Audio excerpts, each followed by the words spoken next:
दोस्तों 2024 लोकसभा चुनाव के नतीजे सामने आ चुके हैं, जहां 543 में से 293 सीट जीतकर बीजेपी लेड एनडीए अलायंस ने कांग्रेस लेड इंडिया ब्लॉक को सत्ता से बाहर रहने पर विवश कर दिया है। हालांकि अब की बार 400 पार वाले नारे के साथ चुनाव में उतरी बीजेपी अपनी मैजिकल स्ट्रीम को बरकरार नहीं रख पाई है और 2014 से चला आ रहा पार्टी का इनएविटेबल फॉर्म फाइनली ब्रेक हो गया है, क्योंकि इस इलेक्शन में पार्टी को 2019 के मुकाबले 63 कम सीट्स हाथ लगी हैं। यानी कि केंद्र में अपनी सरकार बनाने के लिए बीजेपी को टीडीपी और जेडीयू जैसे रीजनल प्लेयर्स का सहारा लेना पड़ रहा है। दूसरी तरफ 2019 के मुकाबले कांग्रेस के इलेक्टोरल परफॉर्मेंस में इंप्रूवमेंट तो आई है, लेकिन एसपी, बीएसपी और आम आदमी पार्टी जैसी पार्टीज को एक साथ लाकर अपने रिसोर्सेज, अपना वोट बैंक और अपनी पार्लियामेंट्री सीट्स शेयर करने के बावजूद वो बीजेपी को जीत की हैट्रिक लगाने से रोक नहीं पाई है। और ऐसे में इस रिजल्ट ने न सिर्फ बीजेपी की विनिंग हैट्रिक को कंप्लीट किया है, बल्कि साथ ही इस जीत ने पीएम मोदी को आजाद हिंदुस्तान में जन्म लेने वाला वो इकलौता शख्स बना दिया है जिन्हें 3 कंसेक्यूटिव टर्म्स देश की सबसे इंपॉर्टेंट पोस्ट पर सर्व करने का मौका मिलेगा।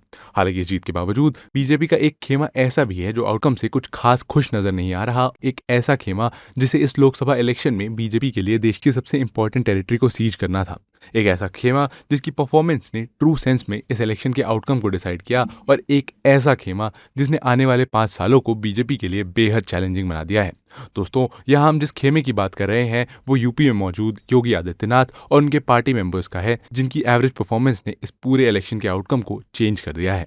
दरअसल इस इलेक्शन में जहां एक तरफ बीजेपी को उड़ीसा, तेलंगाना और केरला जैसे स्टेट्स में बेटर रिजल्ट्स हाथ लगे हैं, तो वहीं दूसरी तरफ उत्तर प्रदेश, हरियाणा और राजस्थान जैसे राज्यों में बीजेपी एक बड़े उलटफेर का शिकार हुई है।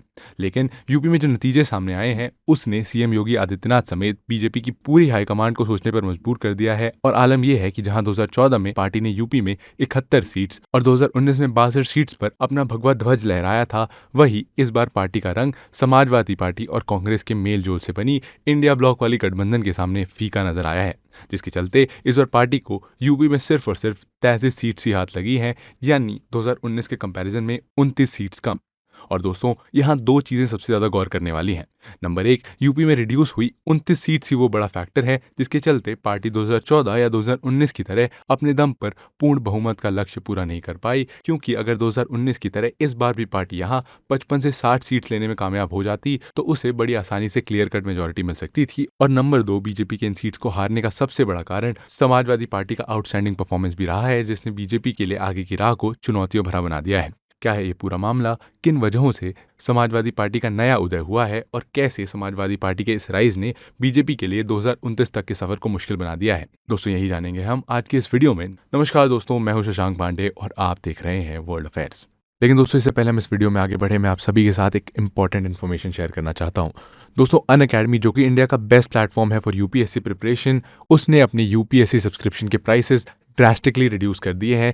अनअकैडमी का UPSC CSC subscription for 15 month जो कि वर्थ है 49,999 रुपीज़ का, अब उसके प्राइसेस रिड्यूस करके मात्र 24,999 कर दिए गए हैं, which has been the lowest ever. और ये ऑफर केवल लिमिटेड पीरियड के लिए वैलिड है, तो आप अभी जाइए और सब्सक्राइब कीजिए and don't forget to use the coupon code world affairs to get massive discounts. And also इस वीडियो के एंड में भी एक इंपॉर्टेंट अनाउंसमेंट है, तो वीडियो को एंड तक जरूर देखिए। और चलिए अब वीडियो पर वापस आते हैं। Is this the rise of Samajwadi party in India? दोस्तों, यूपी को देश की पॉलिटिकल कैपिटल कहा जाता है और लोगों का मानना है कि दिल्ली की गद्दी का रास्ता असल में यूपी की गलियों से होकर जाता है। इसका सीधा सीधा कारण है लोकसभा में यूपी की 80 सीटें, जो टोटल पार्लियामेंट्री सीट्स का लगभग 15% है, और इसीलिए इस इलेक्शन में यूपी को फतेह करना बीजेपी का प्राइम एजेंडा था।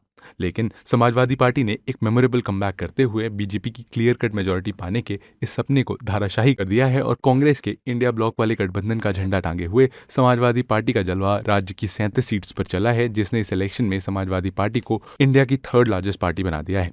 साथ ही इस रिजल्ट ने यूपी में मायावती की बीएसपी के फ्यूचर फेट को फाइनली सील कर दिया है, क्योंकि 2014 की ही तरह बीएसपी एक बार फिर लोकसभा में अपना खाता नहीं खोल पाई है। और अब ये काफी क्लियर हो गया है कि बीएसपी लोगों के बीच से अपनी पकड़ पूरी तरीके से खो चुकी है। लेकिन इस रिजल्ट का सबसे बड़ा नुकसान तो बीजेपी को उठाना पड़ा है। आलम यह है कि जिस अयोध्या और राम मंदिर का मुद्दा बनाकर बीजेपी ने इस पूरे महायुद्ध का शंखनाद किया था, आज उसी फैजाबाद कंस्टिट्यूएंसी में पार्टी को मैसिव लॉस का शिकार होना पड़ा है और सपा के अवधेश प्रसाद ने बीजेपी के लल्लू सिंह को बड़ी मार्जिन से हरा दिया है। और ऐसे ही similar ups and downs UP की कई और इंपॉर्टेंट सीट्स पर भी देखने को मिली है। और ऐसे में सवाल ये है कि आखिर सपा इस करिश्मे को कैसे मुमकिन कर पाई है। दोस्तों, इसके एक नहीं बल्कि कई सारे कारण हैं, जैसे कि इस बार सपा का टिकट डिस्ट्रीब्यूशन पैटर्न, जहां उसने प्रीवियस मेथड से दूर जाते हुए स्टेट के non Yadav OBC vote bank को ध्यान में रखते हुए कैंडिडेट्स का चयन किया था और चुनाव में उतारे गए 62 में से सिर्फ 5 सीट्स पर यादव कम्युनिटी से आने वाले कैंडिडेट्स को आगे किया गया है। दरअसल यूपी का non Yadav OBC vote bank Purvanchal की 13 सीटों समेत रीजन के कई इंपॉर्टेंट कॉन्स्टिट्यूएंसी पर हार जीत के बारीक फैसले को तय करता है, जहां कुर्मी, कुशवाहा, राजभर, बिंद, चौहान, पाल, प्रजापति और निषाद जैसी कई नॉन यादव ओबीसी कम्युनिटी से आए वोट्स एंड रिजल्ट को डिटरमाइन करते हैं। आज यादव के बाद कुशवाहा ही स्टेट की सेकंड लार्जेस्ट बैकवर्ड पॉपुलेशन को कंस्टिट्यूट करते हैं और समाजवादी पार्टी ऑलरेडी स्टेट के majority of Yadavs and Muslim vote bank को अपनी ओर पुल कर चुकी थी और ऊपर से इस बार इतने सारे नॉन यादव वोटर्स का भी साइकिल बटन दबाना समाजवादी पार्टी के लिए इस शानदार जीत की सौगात लेकर आया है। एग्जाम्पल के लिए सलेमपुर सीट से सपा के रामाशंकर राजभर ने बीजेपी कैंडिडेट रविंद्र कुशवाहा को हराकर जीत की हैट्रिक लगाने से रोका है और सिमिलरली स्टेट के बड़े नॉन जाटव दलित वोट बैंक, जिसे 2014 से बीजेपी बेहतर तरीके से केटर कर रही थी, उसका भी एक सिग्निफिकेंट पोर्शन इस बार समाजवादी पार्टी के साथ खड़ा नजर आया है। असल में यूपी की दलित पॉपुलेशन 2 ग्रुप्स में डिवाइडेड है। पहले हैं जाटव्स और दूसरे हैं नॉन जाटव्स। जाटव्स की पॉपुलेशन दलित पॉपुलेशन का 54% कंस्टिट्यूट करती है, वहीं नॉन जाटव्स जैसे पासी, धोबी, कोरी, खटिक और धनुक इत्यादि इस पॉपुलेशन का रिमेनिंग 46%। और करेंटली यूपी में दलित वोट बैंक 21% है, जिसके लिए लोकसभा की 17 सीटों पर चुनाव होता है और ऐसे में जो पार्टी इस वोटर्स को अपने साथ करने में कामयाब रहती है, आखिर में जीत उसी की होती है। यूपी में इस बार किस तरह वोट का समीकरण बदला है, इस बात का अंदाजा आप सिर्फ इस बात से लगा सकते हैं कि जहां 2019 में वाराणसी में पीएम मोदी को 4.79 लाख वोट से जीत हाथ लगी थी, वहीं इस दफा ये डिफरेंस रिड्यूस होकर 1.5 लाख पर आ गया है। सिमिलरली पार्टी के कई इंपॉर्टेंट लीडर्स जैसे अमेठी से स्मृति ईरानी और आजमगढ़ से दिनेश लाल यादव निरहुआ अपनी अपनी कॉन्स्टिट्यूएंसीज में बड़े मार्जिन से डिफीट भी हुए हैं। सपा की जीत का एक बड़ा कारण ये भी रहा है कि इस बार उसने बीजेपी के ऊपर उसी के सोशल इंजीनियरिंग प्लान से पलटवार किया है, जिसके चलते स्टेट में मौजूद वोटर्स के एटीट्यूड और बिहेवियर में बड़ा चेंज आया है। दोस्तों, सोशल इंजीनियरिंग एक ऐसा मेथड होता है जिसकी मदद से कोई सरकार या मीडिया हाउस जनरल पब्लिक के एटीट्यूड और बिहेवियरल पैटर्न को स्टडी करती है और फिर अपने प्रोग्राम्स, इवेंट्स या एक्शंस को उन्हीं पैटर्न्स के अकॉर्डिंग फ्रेम करके लोगों की गुडविल को अपने साइड करने का प्रयास करती है।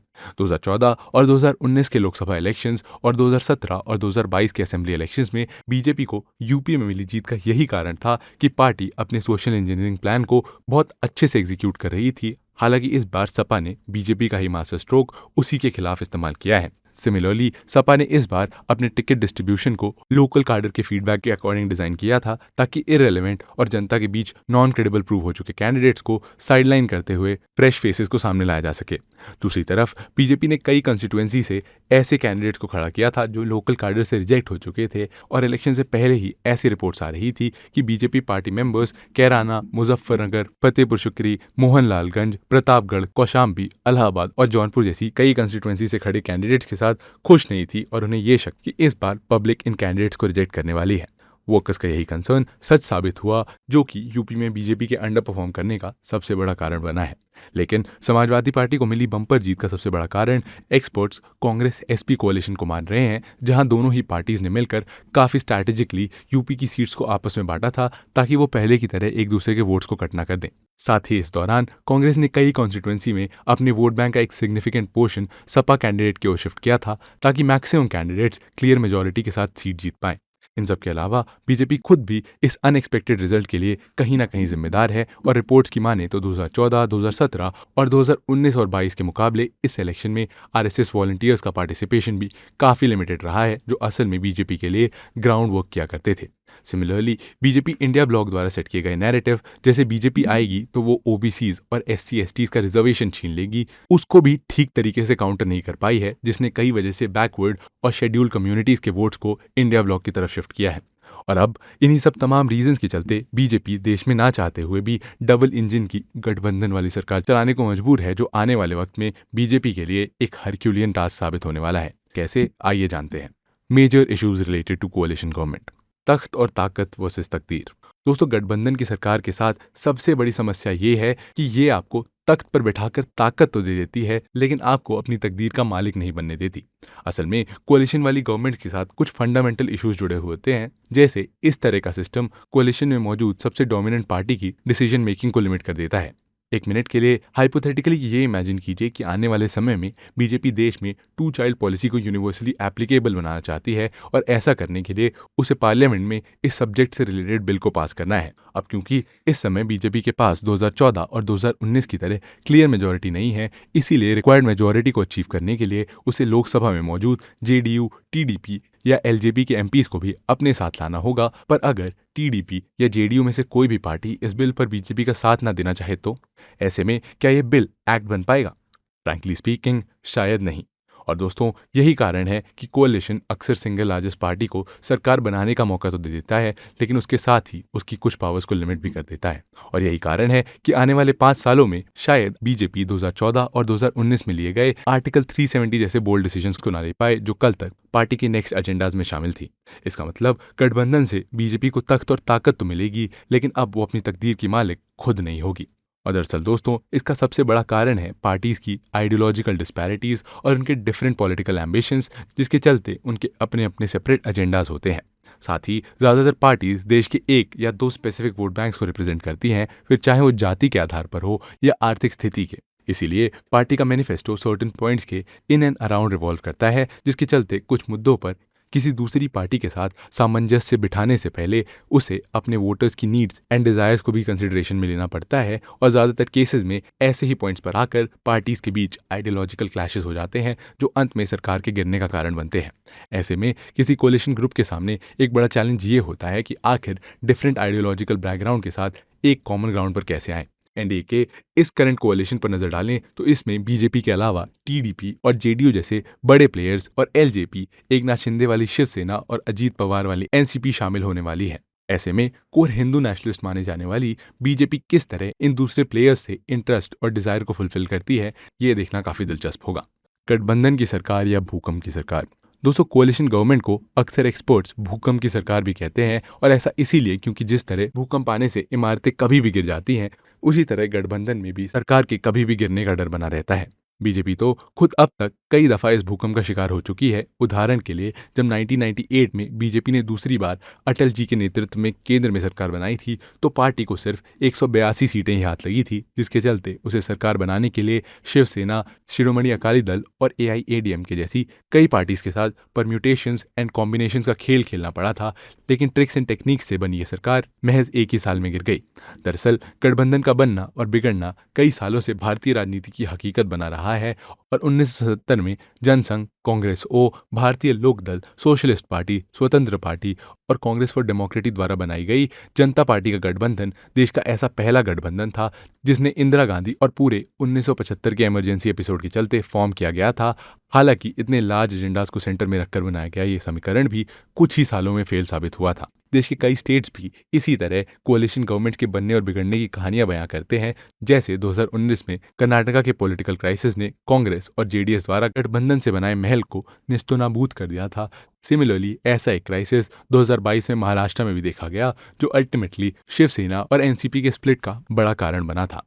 ऐसे में ये साफ है कि कोalition गवर्नमेंट के साथ इंस्टेबिलिटी का इशू चुंबक की तरह चिपका है, जिसके चलते ये सिस्टम चाय में डूबने वाले बिस्किट की तरह कभी भी टूट सकता है। और दोस्तों, इस भूकंप के पीछे कई सारे कारण हो सकते हैं, जैसे कि हमने पहले भी चर्चा की, पार्टीज के बीच का आइडियोलॉजिकल डिफरेंस या उनके डिफरेंट पॉलिटिकल एम्बिशंस जो उन्हें लॉन्ग रन में एक साथ बने नहीं रहने देते। लेकिन कभी कभी ये भूकंप कुछ इमीडिएट रीजन के चलते भी आ सकता है, जैसे मिनिस्ट्रीज और पोर्टफोलियोज का बंदरबाट। दोस्तों, गठबंधन वाले समीकरण के साथ एक और समस्या ये है कि यहाँ सरकार बनाई और बिगाड़ी ही चीजों के बंदरबाट के ऊपर जाती है। इसे ऐसे समझते हैं कि गठबंधन को तब बनाया जाता है जब किसी पार्टी के पास क्लियर कट मेजोरिटी नहीं होती है, और ऐसे में जब वो दूसरी पार्टी को अपने साथ जोड़ना चाहती है तो उसे इस सपोर्ट की आवाज में जनरली 2 चीजें करनी पड़ती हैं। या तो उसे दूसरी पार्टीज के एमपीज को काफ़ी सारा पैसा ऑफर करना पड़ता है या कुछ इंपॉर्टेंट मिनिस्ट्रीज और पोर्टफोलियोज देने पड़ते हैं, और अक्सर इन्हीं मिनिस्ट्रीज और पोर्टफोलियोज को लेकर गठबंधन के धागे खुल जाते हैं। 1998 में बीजेपी की सरकार गिरने का सबसे बड़ा कारण ही यही था कि उस समय सरकार में बने रहने के लिए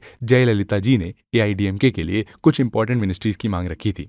सिमिलरली जयललिता जी ये भी चाहती थी कि सरकार फाइनेंस मिनिस्टर की कुर्सी सुब्रमण्यम स्वामी को दें, लेकिन जब अटल जी ने इन डिमांड्स को मानने से साफ इनकार कर दिया तो जयललिता जी ने सोनिया गांधी के साथ मुलाकात करके बीजेपी को दिया समर्थन वापस ले लिया और अटल जी की ये गठबंधन वाली सरकार गिर गई। ऐसे में 2024 में बना ये कोalition भी किस तरह आने वाले दिनों में मिनिस्ट्रीज और पोर्टफोलियोज का बंदर बाट करने वाला है, ये भी एक देखने वाली बात होगी।